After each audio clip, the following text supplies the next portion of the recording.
नमस्कार साथियों, कैसे हैं आप सभी। उम्मीद करते हैं कि आप स्वस्थ होंगे, सुखी होंगे और प्रसन्न होंगे। जैसा कि हम जो हमारे चिंतक रहे हैं, विचारक रहे हैं, चाणक्य उनमें से एक हैं। उन्होंने अपने नीतियों से, अपने बातों से इस समाज में जो परिवर्तन लाए, इस समाज को जो सुदृढ़ और सशक्त बनाया, उसमें उन्हीं की नीतियों का काफी योगदान रहा।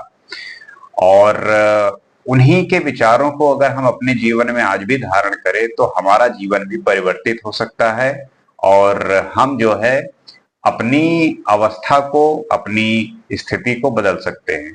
तो आइए देखते हैं, आज कुछ और सीखते हैं। आशक्तस्तु भवेत साधुर ब्रह्मचारी च निर्धना व्याधिष्ठो देवभक्तस्य वृद्धा नारी प्रतिव्रता। भाव यह है कि मनुष्य जब कुछ कारणों से विवश हो जाता है तो उसकी क्या स्थिति होती है। चाणक्य कहते हैं कि कमजोर व्यक्ति सज्जन बन जाता है और निर्धन ब्रह्मचारी, रोगी व्यक्ति प्रभु की भक्ति करता है और बूढ़ी स्त्री अपने आप को पतिव्रता दिखाती है। भाव यह है कि व्यक्ति व्यवस्था के कारण अपना स्वरूप बदल लेता है। वस्तुतः वो जैसा नहीं होता वैसा प्रकट करने लगता है, जबकि बलवान व्यक्ति को सज्जनता का व्यवहार करना चाहिए और जो व्यक्ति समर्थ है, यदि संभव हो तो उसे ब्रह्मचर्य का पालन करना चाहिए। प्रभु की भक्ति तो मनुष्य का स्वाभाविक कर्तव्य है, परंतु जब वह कोई रोगी होने पर ही प्रभु का नाम लेता है तो उसकी विशेषता है। इसी प्रकार यदि सुंदर रूपवती यौवन से भरपूर स्त्री पतिव्रता धर्म का पालन करती है तो यह उसकी विशेषता मानी जाएगी। बूढ़े होने पर यदि वह पतिव्रता होने का प्रदर्शन करती है तो यह उसका ढोंग माना जाएगा। मतलब कि आपके पास जो स्थिति है, उस स्थिति को ना भोग कर, उसमें होश में आकर आप अपने आप को जब रखते हैं तब वहां पे मालूम होता है कि आपका व्यक्तित्व कैसा है। जैसे कि कहते हैं कि जो कमजोर व्यक्ति है वो सज्जन बन जाता है, उसका स्वभाव सबके प्रति एक जी जी सर जी, मतलब कि वो सज्जन हो जाता है। निर्धन व्यक्ति ब्रह्मचारी हो जाता है। जो रोगी होते हैं वो प्रभु की भक्ति करने लगते हैं और जो बूढ़ी स्त्री है वो अपने आप को पतिव्रता बताने लगती है। तो स्थिति ही व्यक्ति को दर्शाती है कि वो कैसा है, जबकि वो वैसा नहीं होता। अब मान लीजिए कोई व्यक्ति बलवान है और वो सज्जनता का व्यवहार करे, तब ये बात समझ में आती है कि हाँ, इसका कोई बात है, कोई व्यक्तित्व है। क्योंकि अक्सर आप ऐसा देखेंगे कि जो व्यक्ति बलवान है फिर उसमें वो सज्जनता का व्यवहार अक्सर आपको देखे, खुद ही देखे होंगे कि वो होता नहीं है। उसमें एक ऐसा अहंकार, ऐसा ईगो, और उसे लगता है कि वही है जो है। और इस तरीके से ये सारी चीजें काम करती हैं और इसको जो है हम साध नहीं पाते, इसको हम जान नहीं पाते। न अन्नोद समदानम न तिथि द्वादशी समा न गायंत्रा परो मंत्रो न मातु परम दैवतम। अन्न और जल के समान कोई श्रेष्ठ दान नहीं, द्वादशी के समान कोई श्रेष्ठ तिथि नहीं, गायत्री से बढ़कर कोई मंत्र नहीं और माता से बढ़कर कोई देवता नहीं। मतलब यह है कि भूखे व्यक्ति को भोजन और प्यासे को पानी जल पिलाने के समान श्रेष्ठ दान कोई नहीं है। अक्सर लोग कहते हैं कि श्रेष्ठ दान क्या होता है, तो श्रेष्ठ दान होता है कि भूखे को भोजन कराना और प्यासे को जल पिलाना। उन मतलब विचार यह है कि द्वादशी को किया हुआ पुण्य कर्म अधिक फल देने वाला होता है। वैसे तो किसी भी दिन आप दान करें, लेकिन इसमें बताया गया है कि द्वादशी को अगर आप पुण्य काम आप दान देते हैं तो उसका पुण्य जो है अधिक होता है।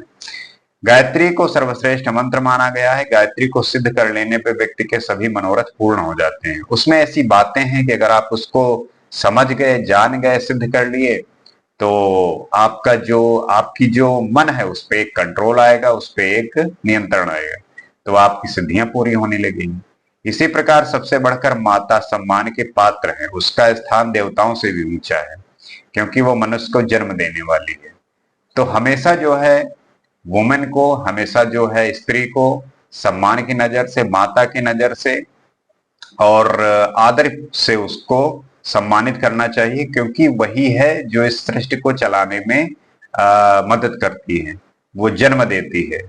तो उसे जो है हमेशा सम्मान करना है और आदर के भाव से देखना है। तक्षकस्य विषम दंते मच्छिका यास्तु मस्तके वृश्चिकस्य विषम पुंछे सर्वांग दुर्जने विषम।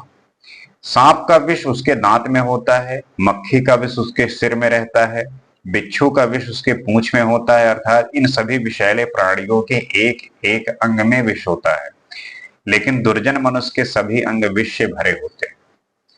जैसे कुछ जंतु बताए गए हैं, इनमें है कि जो सांप है उसका जो जहर है उसके दांतों में होता है, जो मक्खी है उसका सिर जो है उसका जो विष है उसके सिर में होता है, और जो बिच्छू है उसका जो जहर होता है वो पूंछ में होता है।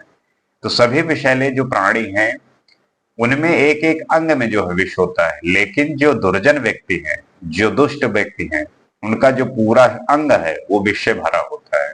तो ऐसे दुष्ट व्यक्तियों से दूर रहना चाहिए, उन्हें किसी भी तरीके से अपने पास रखकर उन्हें जो है, अगर आप उनके पास हैं तो आप जितनी जल्दी हो सके उनसे दूर हो जाइए, क्योंकि वो किस समय किस तरीके से आपको कष्ट पहुंचा दें, आपको दुखी कर दें, इसका जो है कोई पक्का नहीं है, ये बहुत अनिश्चित है। तो बेहतर होगा कि आप उस स्थान को छोड़ दीजिए, आप वहां पे न रहिए और ऐसे लोगों की संगति भी मत करिए। पति उराग्यम विनह नारी उपोष्य व्रत चारणी आयुष्यम हरते भर्तु सह नारी नरकम व्रजेत।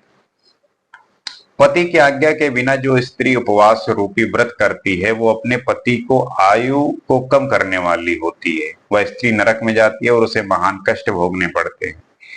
अब इसका तात्पर्य आप इस तरीके से देख सकते हैं कि यहाँ है कि अपने पति या पति का अपने पत्नी के प्रति की जो अंडरस्टैंडिंग है उसे समझनी चाहिए,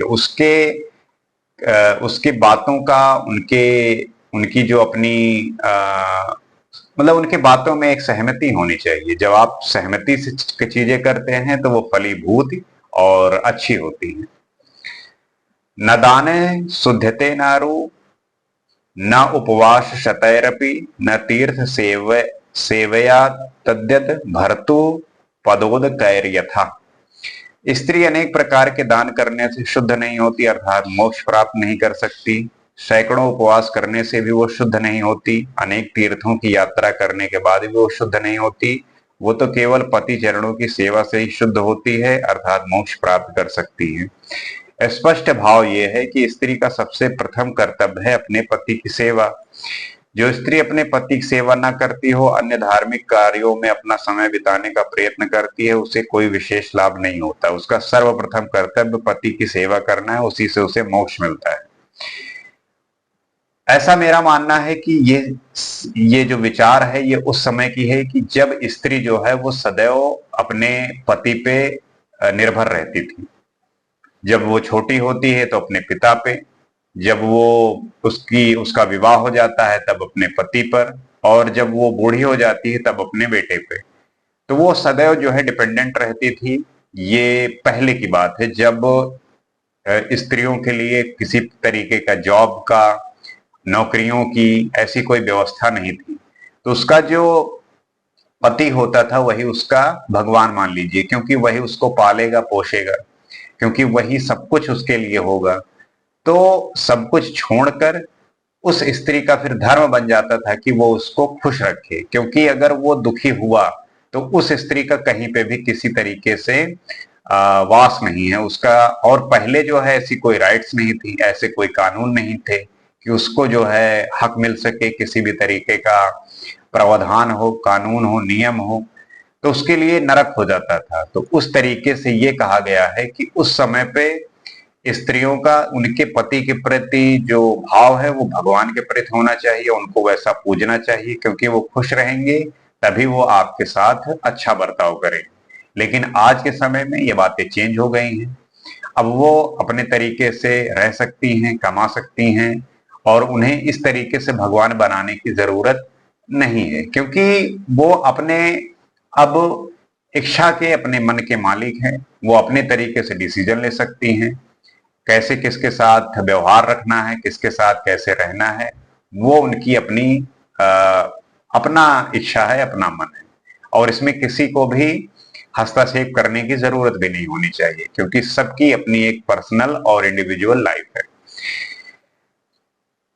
तो इन बातों को अगर हम साधेंगे, इन बातों को जो एक साधना और तपस्या की पद्धति है, इस पद्धति पे चलते हुए इन बातों को ध्यानस्थ करके और अपने विचारों में, अपने बातों में प्रकट करेंगे, तब हम ये जान पाएंगे कि हमारी जो समझ है, हमारा जो बोध है, उसमें किस तरीके से इम्प्रूवमेंट होती है, किस तरीके से उसमें इजाफा होता है, और यही इम्प्रूवमेंट, यही ज्ञानवर्धक हमारे जीवन को सफल और समृद्ध बनाता है।